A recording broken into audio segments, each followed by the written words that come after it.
j'espère que vous allez bien. Je vous amène encore une fois de plus faire un petit tour, histoire de vous donner les informations croustillantes du moment. C'est tout de suite.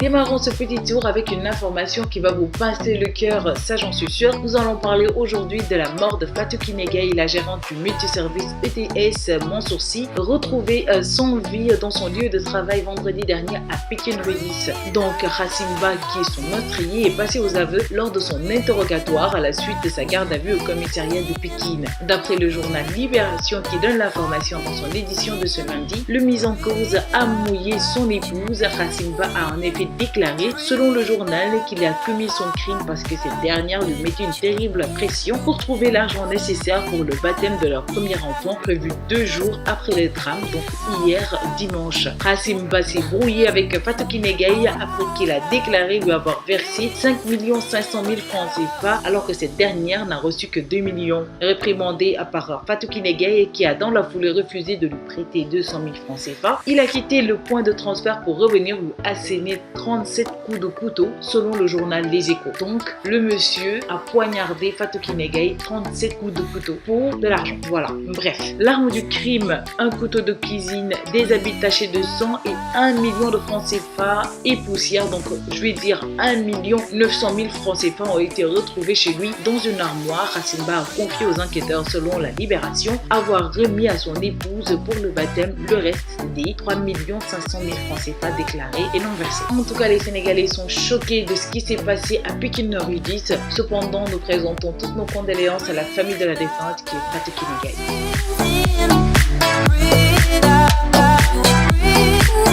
Parlons de toute autre chose, plus précisément de sport. Cette fois-ci, nous allons parler de Kalidou Koulibaly. Alors, son président Aurelio Laurentiis n'est pas totalement opposé à un éventuel départ de Kalidou Koulibaly de Naples. Le transfert du défenseur sénégalais pourrait être confronté à un autre obstacle. En effet, le coach de club napolitain ne veut pas entendre parler de vente de son joueur. Comme le mercato passé, Luciano Spalletti a menacé vendredi dernier en conférence de presse de prendre la porte si Kalidou Koulibaly est vendu.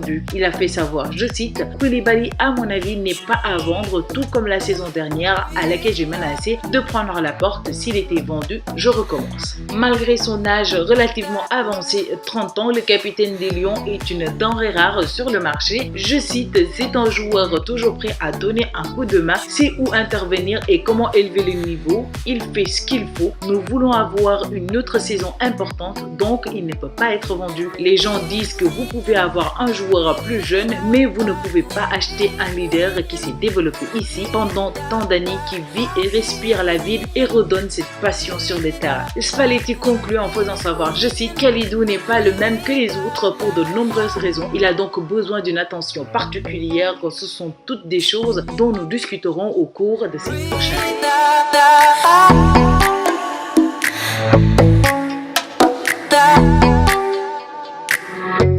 Terminons ce petit tour dans la joie et la bonne humeur, mais aussi dans la critique, car oui, nous allons critiquer aujourd'hui et nous allons parler du mariage de Kourtney Kardashian et de Travis Barker. Et oui, je vous avais dit que j'allais me trouver une invitation, j'ai essayé, je suis fait de mon mieux, mais je suis pas allée, mais quand même, je vous ai trouvé des informations, c'est le plus important. Donc, 3e cérémonie pour Kourtney Kardashian et Travis Barker, fiancés depuis novembre 2021, la plus grande des sœurs Kardashian, et le célèbre musicien ont commencé par s'unir lors d'une cérémonie déjantée et improvisée à Las Vegas en février dernier. Ce mariage n'étant pas légal, donc les deux amants qui viennent de s'installer ensemble dans une nouvelle maison se sont ensuite mariés la semaine dernière en Californie durant une petite cérémonie très intimiste avec quelques amis. Cependant, ce samedi 21 mai 2022, Kourtney Kardashian et Travis Barker se sont ainsi dit oui une nouvelle fois devant famille et amis proches à Portofino en Italie. Une cérémonie placée sous les signes de Dolce Vita et visiblement sponsorisée par la maison de couture italienne Dolce & Gabbana, puisque les célèbres sœurs ont multiplié les apparitions vêtues de pièces des deux célèbres créateurs. Et pour dire oui au nouvel homme de sa vie, c'est encore en robe courte en dentelle, aussi signée Dolce & Gabbana que Kourtney, est apparue. Une robe sexy avec néanmoins une longue traîne en dentelle aux détails bibliques qui n'a pas fait l'unanimité auprès des internautes qui attendaient de voir la mère de famille dans une robe beaucoup plus chic et grandiose. Pour rappel, pour leur mariage en Californie, la semaine dernière, Kourtney Kardashian avait déjà opté pour une robe blanche courte plutôt sexy, avec des fines bretelles et un gros décolleté qui laissait entrevoir ses jambes. À leur arrivée en Italie, la famille s'est réunie pour un brunch juste avant les noces. Là encore, Kourtney Kardashian avait misé sur une petite robe courte et noire, moulante d'autant plus, avec un voile noir haut et des gants assortis, sans oublier bien entendu sur la petite robe noire un petit portrait de Marie. Et tout ceci pour dire que Kourtney Kardashian est fan des robes courtes et durant tout son mariage, elle n'a fait que porter des robes courtes et rock'n'roll. Et voilà tout le monde, c'était tout pour votre petit tour d'aujourd'hui. J'espère que les informations que vous a apportées vous a plu. Je vous donne rendez-vous demain pour un autre petit tour, donc accrochez-vous pour ne pas avoir le tournis. À demain, au revoir.